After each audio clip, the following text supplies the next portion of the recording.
व्रतं पश्यन्नात्मनि मायया बहिर्भूतं यथा नेत्रया यः साक्षात् कुरुते प्रबोधसमये स्वात्मानमेवाद्वयम् तस्मै श्रीगुरुमूर्तये नमः श्रीदक्षिणामूर्तये श्रीकृष्णार्जुन संकथामृतनिधे धीरं गभीरं तलं तत्त्वान्वेषं तत्परैरधिगतं कैकेय्येन सधीवरैः किन्तु प्रत्नविचाररत्ननिकरान् आनीयताने प्रभो श्रीपूर्णानन्दमतेन कश्चिदिति तं सर्वात्मना संश्रये अखण्डानन्दसम्बोध पूर्तये ब्रह्ममूर्तये सुधास्मितसमाश्लिष्ट नेत्रान्तरस्फूर्तये नमः शङ्करं शङ्कराचार्यं केशवं वादरायणं सूत्रभाष्यकृतौ वन्दे भगवन्तौ पुनः पुनः पार्थाय प्रतिबोधितां भगवता नारायणेन स्वयं व्यासेन ग्रथितां पुराणमुनिना मध्ये महाभारतम् अद्वैतामृतवर्षिणीं भगवतीम् अष्टादशाध्यायिनीम् अम्ब त्वामनुसन्दधामि भगवद्गीते भवद्वेषिणी नमोऽस्तु ते व्यासविशालबुद्धे फुल्लारविन्दायतपत्रनेत्र येन त्वया भारततैलपूर्णः प्रज्वालितो ज्ञानमयः प्रदीपः मूकं करोति वाचालं पङ्गुं लङ्घयते गिरिं यत्कृपातमहं वन्दे परमानन्दमाधवम् योगसन्न्यस्तकर्माणं ज्ञानसंच्छिन्नसंशयम् आत्मवन्तं न कर्माणि निबध्नन्ति धनञ्जय तस्मादज्ञानसम्भूतं रतस्थं ज्ञानासिनात्मनः चित्तैनं संशयं योगम् आत्तिष्ठोत्तिष्ठ भारत। योग संन्यस्त कर्माणम, जिनके इस परमार्थ दर्शन लक्षण योग से जिनके समस्त कर्म दग्ध हो गए हैं, समस्त कर्मों का त्याग हो गया है, और ज्ञान से जिनके संशय छिन्न हो गए हैं, प्रमाणगत संशय, प्रमेयगत संशय, असंभावना, ये सब छिन्न हो गए हैं, और अपने आत्मवंतम आत्मवान भवति, अपने स्वरूप में स्थित हो गया, अपने आत्म स्वरूपता में का उसको बोध हो गया है। तो उसके लिए बताया न कर्माणि निबध्नन्ति, उसको कर्म बांधते नहीं, या कर्म से वो बंधता नहीं। हाँ, पहले बताए थे हम कि प्रत्येक श्लोक में यहाँ ज्ञान और कर्म दोनों की बात झलकती है। अध्याय का नाम है ज्ञान कर्म संन्यास योग। तो आगे जो इस श्लोक शुरू होने वाला है, तो यस्मात् कर्म योग अनुष्ठानात् अशुद्धि क्षय हेतुक ज्ञान संच्छिन्न संशया न निबध्नन्ति न निबध्यते कर्म भी ज्ञान अग्नि दग्ध कर्मत्वात् एव। योग कर्म अनुष्ठानात्, कर्म योग के अनुष्ठान से, कर्म योग का अनुष्ठान करने से जो अशुद्धि क्षय हेतुक, इस अशुद्धि का क्षय करने वाला एक कर्म योग अनुष्ठान और ज्ञान संचिन्न संशय, अज्ञान से समस्त संशय छिन्न करने वाला जो ज्ञान है, संशय को छिन्न करने वाला जो ज्ञान है, इसके द्वारा कर्मयोग से अनुष्ठान करते हैं तो अंतःकरण शुद्धि के अनंतर जिज्ञासा, और जिज्ञासा से गुरु उपसत्ति, गुरु की शरण, और वहां अपनी जिज्ञासा व्यक्त करना। तो जिज्ञासा क्या होती है? को हम, ये बंधन क्या है, मोक्ष क्या है, मैं कौन हूँ, परमात्मा क्या है, ये प्रश्न, इन प्रश्नों का समाधान होगा तो अपने आप स्वरूप में स्थिति। तो कर्मयोग उपाय है और ज्ञान जो है उपेय है, और ज्ञान जो है उस परमात्मा की प्राप्ति का, या ऐसे कहे अज्ञान निवृत्ति से उपलक्षित परमात्मा की प्राप्ति का साक्षात साधन है। सीधा कहे कि परमात्मा की प्राप्ति है तो परमात्मा प्रमेय हो जाता है, जबकि वो अप्रमेय है। तो अज्ञान निवृत्ति से उपलक्षित परमात्मा की प्राप्ति है, तो ये वहां अप्रमेयता भी बनी रहती है और काम भी बन जाता है। तो साध्य हुआ अज्ञान की निवृत्ति और उससे उपलक्षित परमात्मा की नित्य सिद्ध प्राप्ति की प्राप्ति। तो कर्म योग से अंतःकरण शुद्धि होकर जिज्ञासा होगी, उससे ज्ञान होगा। तो या ऐसे भी कह देते हैं, संक्षेप में जब कहना होता है कि कर्मयोग से मुक्ति, कर्मयोग के अनुष्ठान से अंतःकरण की शुद्धि हो गई, या कर्मयोग के अनुष्ठान से संशय छिन्न हो गए। पर वहां बीच में एक बात छुपी होती है कि श्रवण, गुरु उपसत्ति, वेदांत श्रवण, क्योंकि बिना ज्ञान के मुक्ति नहीं होती है। ज्ञान चाहे कैसे भी हो, लेकिन मुक्ति होगी ज्ञान से। ऋते ज्ञानान न मुक्ति, ज्ञानादेव तु कैवल्यम, नहीं ज्ञानेन सदृशम पवित्रम ही विद्यते। श्रुतियों का स्पष्ट उद्घोष है कि बिना ज्ञान के मुक्ति नहीं होगी। उससे पूर्व साधन अंतःकरण शुद्धि के लिए स्वीकार है, साधन के रूप में भक्ति स्वीकार है। और मोक्ष काम सामग्र्याम भक्ति रेव गरीयसी, इस मोक्ष की सामग्री में भक्ति से बढ़ करके कोई साधन नहीं। जगह जगह आप श्रीमद् भागवत में देखेंगे, वहां तो बहुत जगह ऐसे कहा है, सताम प्रसंगान मम वीर्य संविदो भवन्ति हृत कर्ण रसायनम कथा, यज्जोषणाद आश्वप वर्गवत्मनि श्रद्धारति भक्ति रनुक्रमस्यति।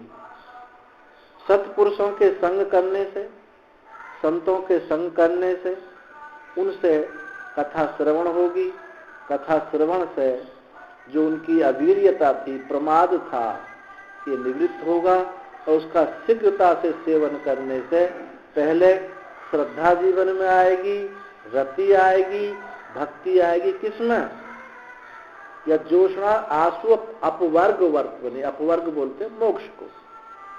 मोक्ष के मार्ग में पहले श्रद्धा, रति और भक्ति, तब साक्षात साधन मोक्ष होगा। तो भक्ति जो है ये उपाय है, उपेय नहीं है। उपेय ज्ञान है जो साक्षात साधन है। तो ऐसे ही यहाँ बताया, कर्म योग के अनुष्ठान से जो अशुद्धि 6 हेतुक अशुद्धि का 6 करने वाला यह कर्म योग है। और यही परिपूर्णता को प्राप्त हो जाता है, परिपक्वता को प्राप्त हो जाता है। तो यही ज्ञान, जिज्ञासा पूर्व जब ज्ञान होगी तो संशय छिन्न करने वाला होगा। 38वें श्लोक में भी ये बात कही गई थी, तत्स्वयं योग संसिद्ध कालेन आत्मनि विन्दति। वह स्वयं योग संसिद्ध, इस कर्म योग से संसिद्ध माने अंतःकरण की शुद्धि, और उसके लिए समय लगता है। अब फिर अपने द्वारा अपने को ही, आपको ही अपने द्वारा अपने से अपने में अपने को प्राप्त करता है। और 30वें श्लोक में बात कही थी। तो जो इनके द्वारा कर्म बंधन कर्मों के द्वारा बंधता नहीं है, क्योंकि ज्ञान अग्नि दग्ध कर्मत्वात्, जो कर्म ज्ञान अग्नि से दग्ध हो जाते हैं, इसलिए कर्म उसको बांध नहीं सकते। जली हुई रस्सी से पशु को नहीं बांधा जा सकता। रस्सी जली हुई दिखाई देगी, उसकी बनावट दिखाई देगी, प्रतीति दिखाई देगी, पर बांधने की सामर्थ्य नहीं है। क्योंकि जो मन का स्वरूप भाग है, एक मन के दो भाग हैं, स्वरूप मन एक अरूप मन। स्वरूप मन जो है बंधन का हेतु है, अरूप मन प्रतीति कराता है। जब तक ये शरीर रहे प्रतीति होती रहती है। तो कर्म बंधन निवृत्त हो जाता है, कर्म बंधन कर्म उसको बांध नहीं सकते। ऐसा रस्सी दिखाई देती है, बांध नहीं सकती। यस्माच्च ज्ञान कर्म अनुष्ठान विषय संशयवान विनश्यति, जिसको ज्ञान के विषय में और कर्म अनुष्ठान के विषय में संशय जिसको होता है, वो नष्ट हो जाता है। यानी भक्ति के विषय में जिसको संशय होता है और ज्ञान के विषय में संशय होता है, वो नष्ट हो जाता है। भक्ति का फल भी है अपने स्वरूप की प्राप्ति। यत् सांख्यै प्राप्यते स्थानम तद योगैरपि गम्यते, एकम सांख्यम च योगम च यह पश्यति स पश्यति। जो ज्ञान से प्राप्त होता है वो भक्ति से भी प्राप्त होता है। ऐसा जो जानता है वही जानता है। भक्ति में काल की दूरी, देश की दूरी हो सकती है, साक्षात साधन नहीं होता है, लेकिन मुक्ति अवश्य है।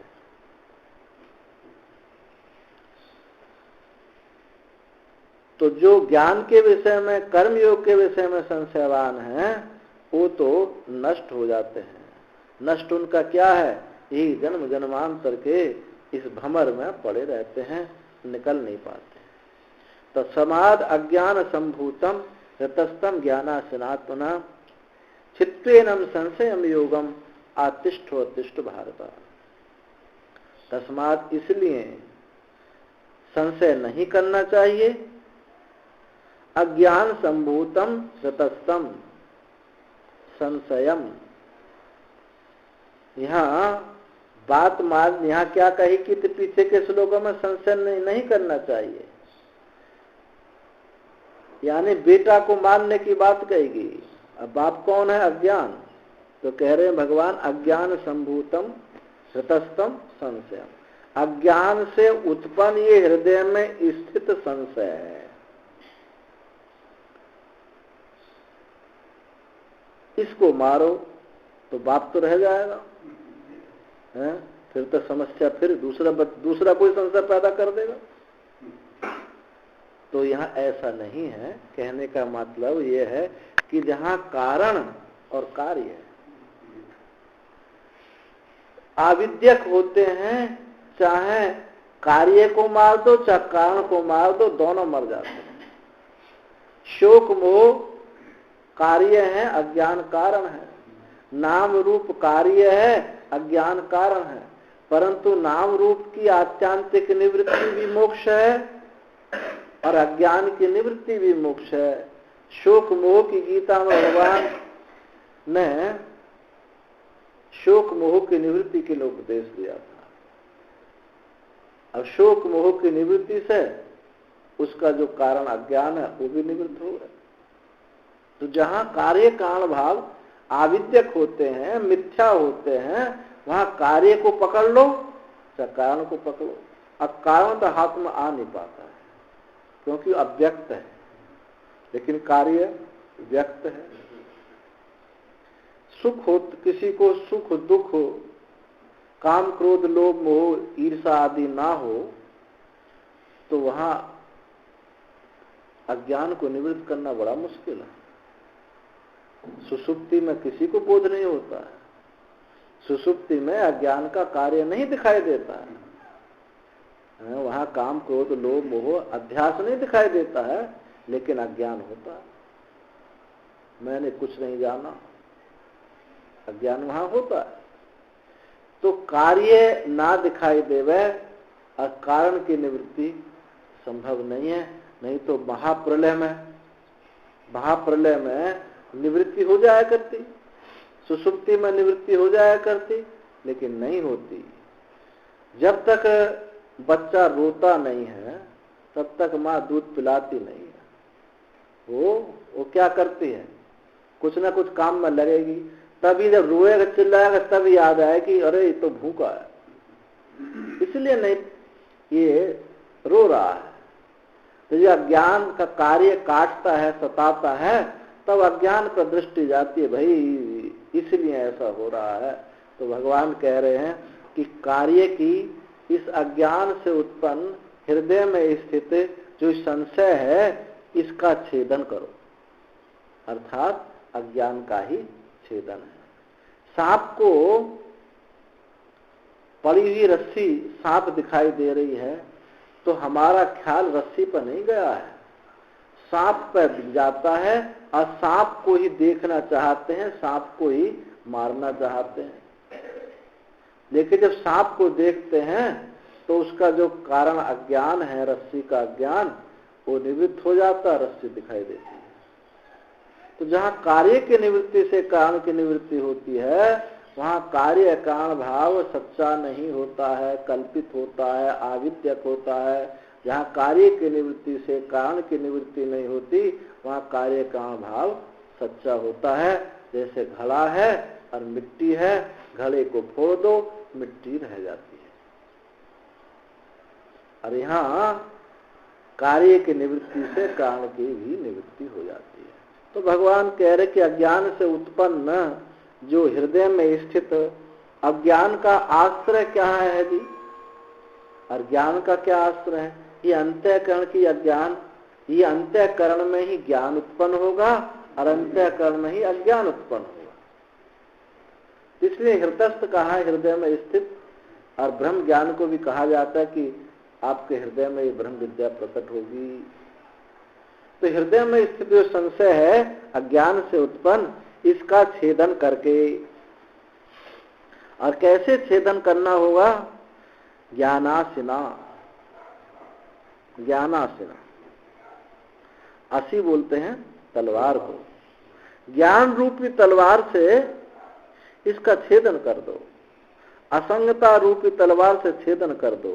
जीव ब्रह्म की एकत्व रूपी जो तलवार है, जीव चैतन्य आत्म चैतन्य ब्रह्म चैतन्य की जो एकता है, इस यही तलवार है। इस तलवार से इसका छेदन होगा। तो सम्यक दर्शन ज्ञान ही ये तलवार है, उसी से इस संशय का छेदन होता है। योगम आतिष्ठो तिष्ठ भारत। अब यहाँ फिर दो बात प्रत्येक श्लोक में जो झलकती, यहाँ भी वो बात भी लग दी। योगम आतिष्ठ उत्तिष्ठ। योग में आतिष्ठ स्थित होकर के उत्तिष्ठ खड़ा हो जाओ, यानी कर्म योग से अंतःकरण शुद्धि करके तुम ज्ञान से संशय को छेदन कर दो। या प्रत्येक अध्याय में प्रत्येक श्लोक में ये बात झलकी है। नाम भी इसीलिए उसका पड़ा ज्ञान कर्म संन्यास योग। योगमातिष्ठ, योग में कर्म योग में स्थित होकर के उत्तिष्ठ खड़े हो जाओ, युद्ध के लिए तैयार हो जाओ। तो स्वविनाश हेतु भूत योग सम्यक दर्शन उपाय कर्मयोग अनुष्ठानम आतिष्ठ कुरु इत्यर्थ। अपने विनाश का हेतु भूत जो योग है, सम्यक दर्शन उपाय, उस कर्म योग का अनुष्ठान करो और फिर उत्तिष्ठ, युद्ध के लिए खड़ा हो जाओ या संशय की चिंता के लिए खड़े हो जाओ। तो उत्तिष्ठ जागृत प्राप्त वरान निगोधता। जो संसार तामस निद्रा है, वहां क्या होता है? वहां पहले जगो, फिर उठो, वहाँ क्रम है सर। यहाँ कैसा क्रम है? उत्तिष्ठ, जागृत, प्राप्त, वरान। यही अध्यात्म निद्रा और लोक निद्रा में यही अंतर है। संसार की निद्रा जो होती है वहां पहले जगना पड़ता है और फिर उठते हैं। और यहाँ क्या होता है? पहले यहाँ तो पहले उठो। उठना मतलब विवेक। पहले विवेक होगा, अब फिर ज्ञान होगा।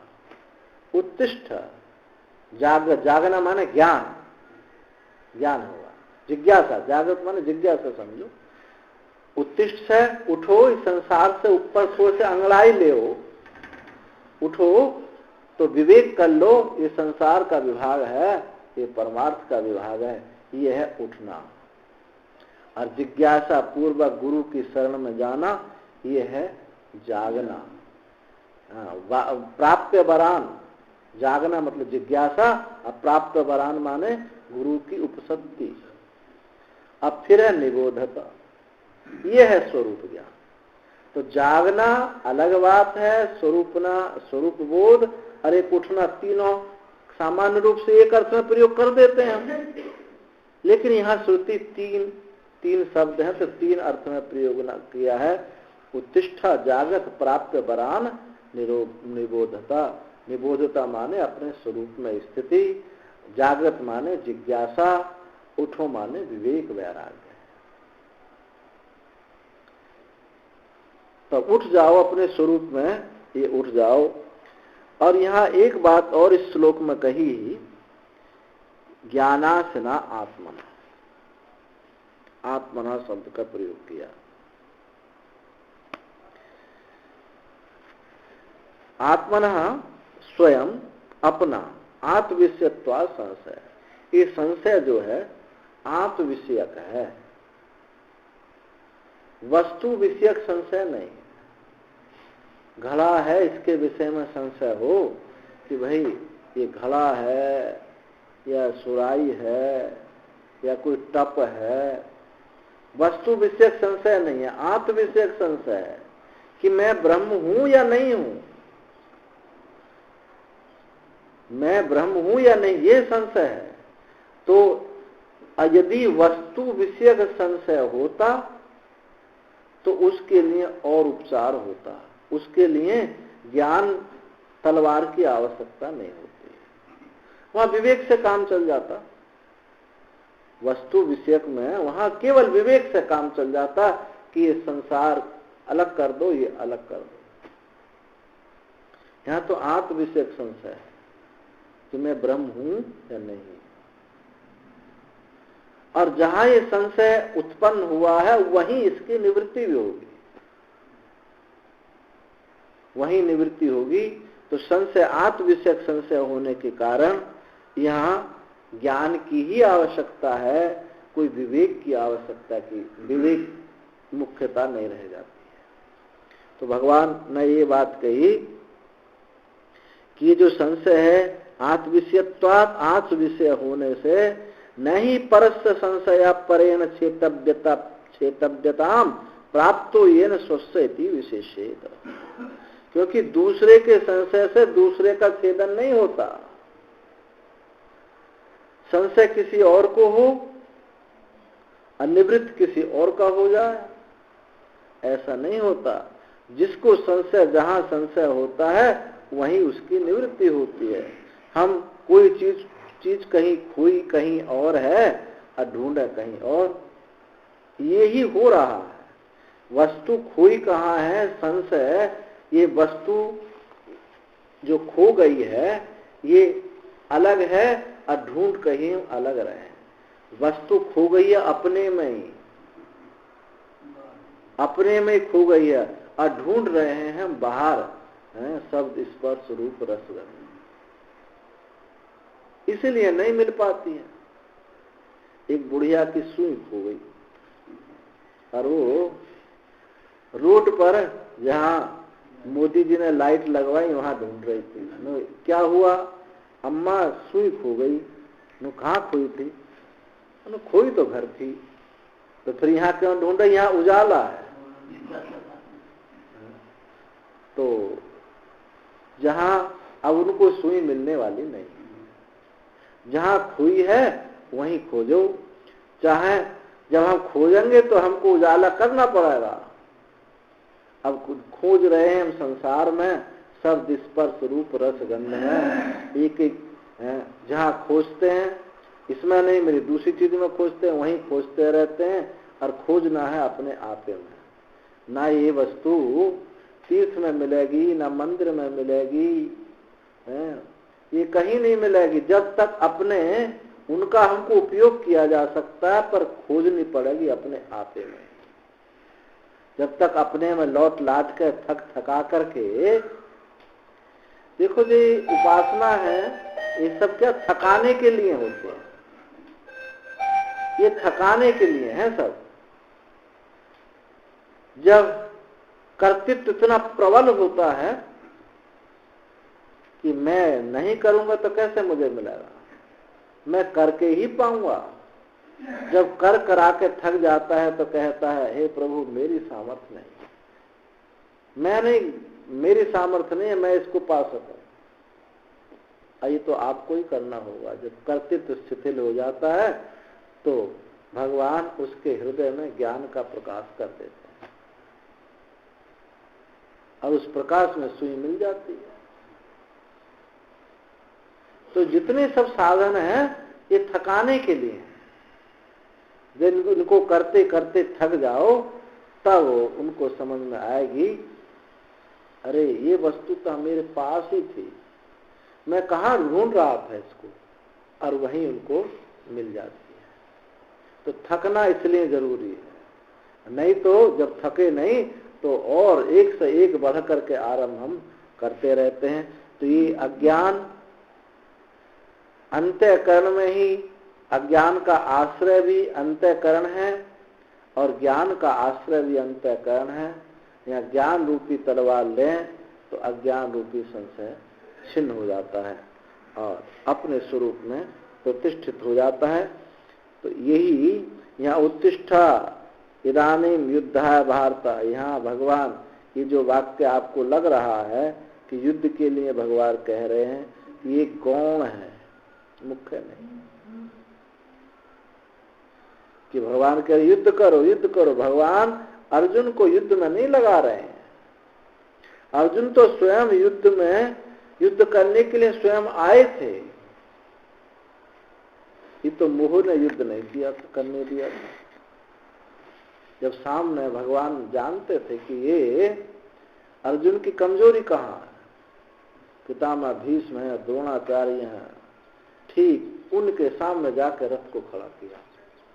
जब देखेंगे अपने गुरुजनों को, पितामह को, तो उनको जो कमजोरी है सामने निकल कर आएगी। जब तक कमजोरी छुपी रहती है तब तक नहीं मारा जाता, जब सामने प्रकट होती है तभी मारा जाता है। तो सामने निकल के आ गई, भगवान ने कहा अब मौका है, अब इनको इस कमजोरी को दूर करने के लिए अब मौका है। पहले तो खूब बोलते जब तक सामने सज धज करके युद्ध के लिए तैयार नहीं हुए थे, तब तक तो कहते हम ये मार देंगे, ये कर देंगे, किसी को नहीं छोड़ेंगे। लेकिन सामने पितामह भीष्म आए तो हाथ पैर लड़खड़ा गए, कांप गया, बुखार आ गया, अर्जुन को बुखार आ गया और जाकर के रथ के पीछे के हिस्सा में बैठ गए। अब मैं युद्ध नहीं करूंगा, इससे भिक्षा मांगना, खाना मांग के खाना श्रेष्ठ समझता हूं, पर अपने गुरुजनों को, भाइयों को, पिताओं को नहीं मारूंगा। तो इस मोह की निवृत्ति भगवान ने की थी, ना कि युद्ध के लिए, युद्ध करने की बात कही। तो अज्ञान निवृत्ति ही गीता का प्रयोजन है। उत्तिष्ठा प्राप्य वरान निबोधता, उत्तिष्ठा जागत प्राप्य वरान निबोधता, यही बात यहाँ की। उत्तिष्ठा योगम आतिष्ठ, उत्तिष्ठ उत्तिष्ठ हो गए, खड़े हो गए, अपने स्वरूप में प्रतिष्ठित हो गए।